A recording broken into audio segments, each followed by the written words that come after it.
Hey guys, welcome back to our Little Mountain Life. My name is Don, and today we are talking about chicken tractors.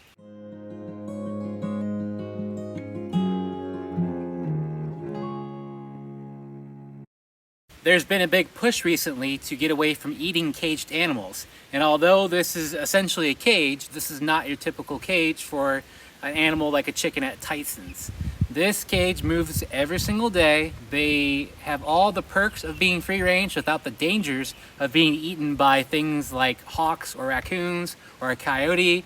And in order to keep them safe and make sure that they grow and live a happy life while they are here before butchering, this is the way to go. A chicken tractor typically is much bigger than this. You see them on larger farms with wide open pasture, places like Polyface, which is a farm down southwest of here in Virginia with Joel Salatin. He's the godfather of pastured poultry. And there's also the John Seskovich chicken tractor, which is more like an A-frame style. You can walk inside of it. It's really cool. But for us, we needed to go with a smaller profile, more compact chicken tractor design. And that's because we live up here on this little mountain. Yes, it's 5 acres, but it's not 5 open acres. Most of our open area around the house is still very hilly. It's very rocky. There's big rocks everywhere. It's very hard to mow the lawn. So if I had a chicken tractor any bigger than this, we would have gaps underneath. And I would always be battling, trying to keep the chicks from digging out and things digging in. So to go with this smaller profile, I can make sure that everything was flat to the ground and they kept safe and sound while we were growing them out for butchering. All right, so let's talk about the materials that you're gonna need for this build. To cut down your lumber, you're gonna need to start with 6 of the 2x4x8 pressure treated pieces of lumber. For the plastic corrugated roofing panels, you're gonna need to buy 3, and you're gonna be cutting those right in half. I actually did my cutting for these with a jigsaw. All right, so you've got your wood, you've got your roofing panels, and I've got 1/2 inch by 1/2 inch hardware cloth that you can get. You can even buy that at Walmart, but you can get it at Lowe's, Home Depot, Tractor Supply, Rural King, whatever. And then we have our hardware. I'm using 3-inch deck screws, and I'm using 1-inch roofing screws.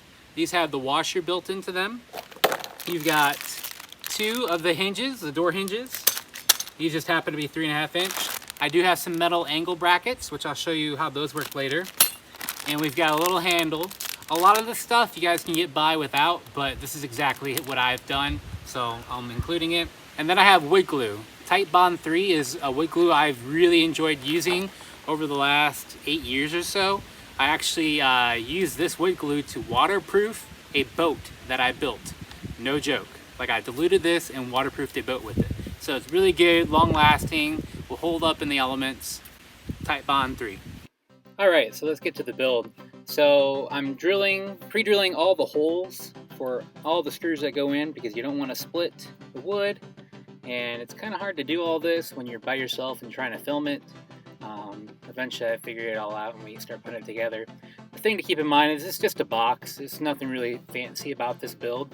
It's a box. You're putting the frame together one side at a time, pre-drilling your holes, putting the glue there, and screwing it all together. It's not too complicated. There you can see me having a hard time balancing it all, but it eventually all came together. I didn't really have the best work surface to work on. I have the uneven gravel driveway just outside the house.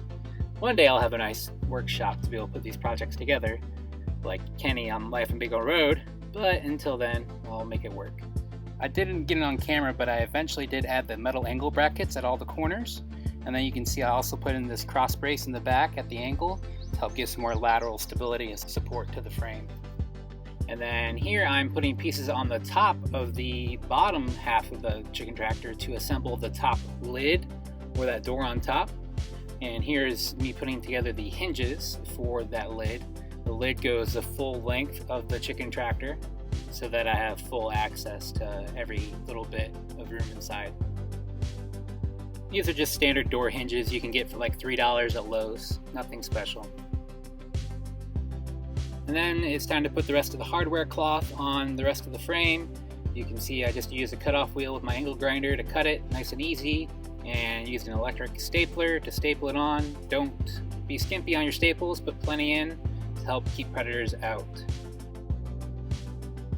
Then I use the roofing screws that have a little bit of a rubber washer gasket built into it to start putting on the plastic corrugated roofing panels on 3 sides and the roof to give them some shade and some protection from the rain.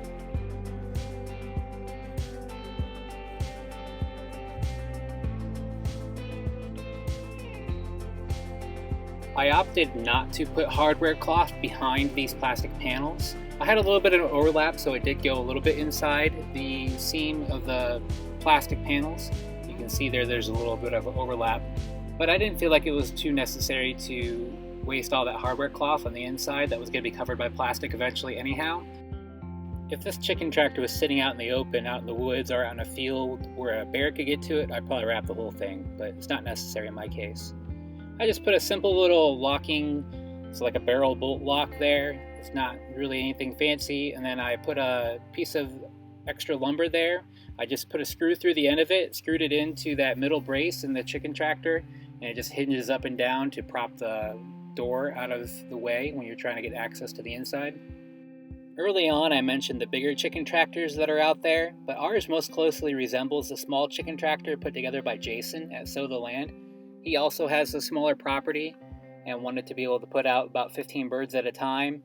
And he's got a little bit of a smaller door on the top of his, and he has an access door on the outside because he will actually let his chickens out during the day within the confines of electric netting. I choose to keep all our chickens inside the chicken tractor itself. So mine's actually a little bit bigger than his for a little bit less birds. We've got 12 birds in ours and he has 15 in his, but like I said, he lets his out on grass throughout the day. And even though our chicken tractor is a little bit bigger than his, it's still pretty lightweight. I'm not exactly sure how much it weighs, but I can pretty easily lift it up and move it around. You can see me bringing it over the electric fence. It's not that hard. In fact, my 7-year-old Audrey can pull this chicken tractor. So when I'm pulling it, it doesn't take much effort at all. About 10 seconds worth of pulling, and the chickens are on fresh grass every day. So we have had these chickens out on pasture, out on fresh grass for about 4 weeks now. Yeah, about that. And these chicken tractors have been working really great. Initially, I had all 24 of our Cornish cross chickens inside the one tractor while we let the ducklings have the second tractor that I built just to kind of get them outside, out of the brooder. But now we have them split up. We have 12 Cornish cross in each of these chicken tractors. And like I said, it's working really, really well. I move them every single day on fresh grass. And in just 3 weeks, we will be butchering these to put in our freezer and on our dinner table. As I mentioned earlier in the video, these chicken tractors are nice and small and easy to move around. We don't have a lot of open space, and it takes very little effort to move these birds every day. My process for moving the birds is the same every single morning. They're very trained to it now. I fill their feed trough right here, and I have this little wire hook that I kind of put on here. It normally holds the rope off the ground, keeps it from getting muddy. So I stick this right here, and they go nuts. And they stay at the front of the tractor, and then I can move it without worrying about them getting run over.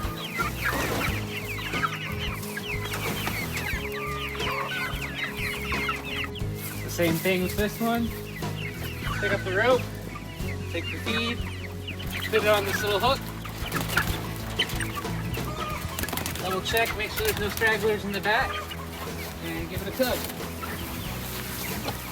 They come forward. Don't have to worry about running any of them over. Now they're on fresh grass, that easy. And then back here is where they just came from. You see it's kind of burnt down, but that's just where they're eating the grass and fertilizing the lawn. It goes all the way back, actually over here, to the point where you can almost not even tell where they came from. That's it for today's video on these chicken tractors. Hopefully it gave you guys some ideas if you're on smaller property on ways you can put together something like this and raise your own meat just like us. If you haven't seen it yet, make sure you check out our video where we hatched out our very first ducks. They were duck eggs that were sent from Goldshaw Farm. It's a really fun video. You get to see the eggs cracking open and all that good stuff. And we'll actually have an update on our ducks later on this week. So make sure you stick around on our channel, and we'll see you on that next video. Thanks for checking out our little mountain life.